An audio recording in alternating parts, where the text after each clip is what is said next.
we get this strange feeling that we have never had actually in our lives, that we are no longer this poor little stranger and afraid in a world it never made. Momentum is a big thing with human beings. It's a big thing for me, at least. If I'm on a good momentum of healthy eating and exercise, I love it. I like waking up sore, pushing further. I like writing down my workouts, what I've done, and I like hitting that gym hard on a daily basis. And I build momentum. And I find that when I do that with writing, whether I do that with performing, whether I do that with anything, it just gets everything going. It just creates energy. Being lazy robs you of energy. Like being sedentary, being uninspired, being bored, it robs you of one of the most precious things you can have in this life, enthusiasm. One of the things that I tell people all the time, because a lot of people have a hard time defining themselves. They define themselves by failure because they failed. But I'm like, you're not your failures, you're you. Okay, your life is a series of lessons you've learned. Now, if you just dwell on the failures, like that's not healthy. It's not smart and it's not empowering. What you got to do is look at those failures and go, well, now you know what not to do. But you're not that. You're you. It was hard because so happy to be and have the job I have. At the same time, I was like, don't feel like I'm growing in my work. And my life at that time had become extremely vital, meaning I just had a newborn son with Camilla. Wow, the only thing I ever knew I wanted to be, and now I was. And here's this job that I had held most reverence for in my life, fatherhood. Now I was. My emotions, the ceiling and the basement of my emotions, the range was so wide. I was laughing louder, crying harder, getting angrier, showing more joy, having more sadness, all across the board. All emotions were much more extreme than they were or could be in the work. I said, your life's more vital than your work, but can my work challenge the vitality I'm feeling in my life? So the work I wanted to do, there were certain scripts I wanted to do Down Spires Club at that time, other scripts. Nobody's going to touch me with a 10-foot pole in those movies. All the dramatic roles I wanted, they're like, no, not the God I even walked by. And I said, okay, so I can't do what I want to do, so I'm going to stop doing what I've been doing. So I stopped doing rom-coms. I said, no, stop. Well, for the first 6 months of not doing rom-coms, I wasn't doing anything. Finally, nothing came in. And for 14 more months, nothing came in. I considered other careers. Didn't know if I'd ever work again. But after 20 months of being gone, unbranding as I now call it, being out of sight, not being in your theater or your living room in a rom-com, not seeing me shirtless on the beach, I became a new good idea. I don't know. I haven't seen him. Where has he been? I was kind of refound. So I had to do that for myself. I loved doing the rom-coms, but I was getting the scripts and I felt like I could do the same script tomorrow morning. And I was like, that's fine, but I want something that's going to make me sweat in my boots. I want some work that's going to challenge me, make me go, I'm scared of this role for all the right reasons. And I can't wait to go attack it and see how I come up the other side.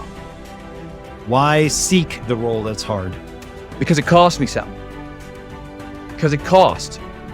It's not really a risk unless you lose the fight. I feel more alive in them. I have an experience in the making of them. I'm nervous every day I come to work.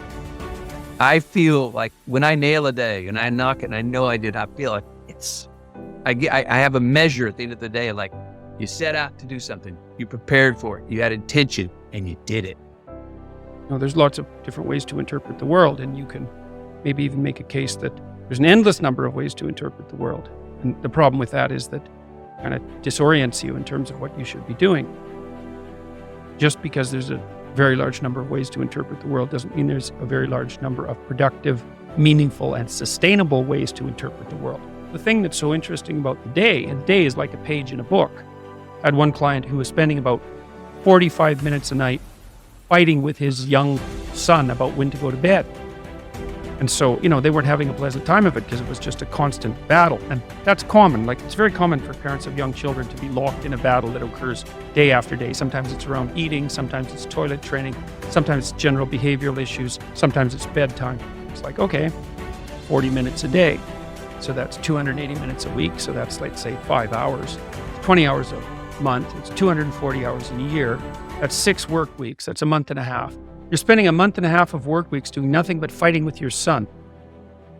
Don't fool yourself. No. Anything that's every day is a significant percentage of your life. You're awake, let's say 16 hours. 5 of those hours are basically maintenance. So you got about 11. And then 7 of those are work. So now you're down to 4. So if you're spending 15 minutes a day doing something painful and stupid and you do it every day, it's like 10% of your productive life. Because people think backwards. They think, well, I have a vacation coming up and that's really important. It's like, no, it's not. You're only going to do it once. It's not that important. Yeah. How you treat each other at lunchtime, if you eat together every day, that's your life. Fix that. Get it so that the food's good. Get it so that you're happy with the people that are sitting there. Fix that. It's like, poof, 10% of your life is fixed. The purpose is to align ourselves to really make a change. So you can either be the conversation about making change, or you can be a part of the action to do it. I want to be a part of the action. I don't want to be you or beat you. I want to take this energy and apply it to myself. That's the purpose of seeing. So I come here and I look at how you maneuver. I look at your setup. I not only bow down and congratulate you, I leave and I say, yo, man, I'm inspired, dude. Joe, I can't wait in 2 years. You're going to come and you're going to see my shit. And you remember I said I was inspired, but you're going to see what I let it grow into. That's the proper way to get encouraged and motivated. Look at your circle, right? When you can merge yourself with good people and follow the paths that you see that these good, successful people have taken, you then become a part of a world and group that nobody expected you to be in. So everything else from the outside that comes in, you're throwing at a bubble that can't be popped. It's a force field around me. There's a force field around me because what really matters, loves me wholeheartedly. And when you have that and you understand that, you're unbreakable. So if you don't add to that force field, if you don't make my force field stronger, you don't get time from me. My true understanding is, all right, you got one life, and that one life, the goal for us is to live it to the best of our ability from the beginning to what's said the end. People don't understand is you against you. The only person that gets in your way is you. Nobody else. It's you.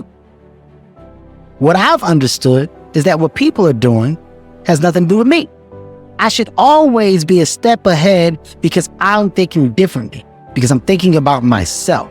Making myself better puts me in a position to make others better.